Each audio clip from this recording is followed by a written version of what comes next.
When you're hit on a motorcycle, the benefits available to you are a little bit different than if you were involved in a normal automobile collision. Most auto insurance policies require payments for medical expenses or wage losses. Motorcycle policies in Minnesota are not required to cover those things. They may, but they're not required.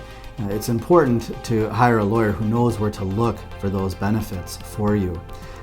In addition, you might have a claim against the at-fault vehicle, the negligent person who hit you.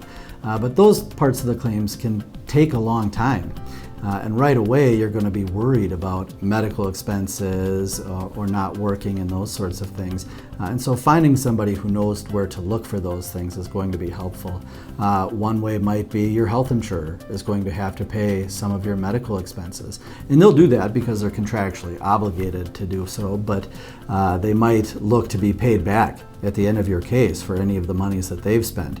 And so there are different variables involved when you're involved in a motorcycle crash, so make sure you have a lawyer who knows what they're doing.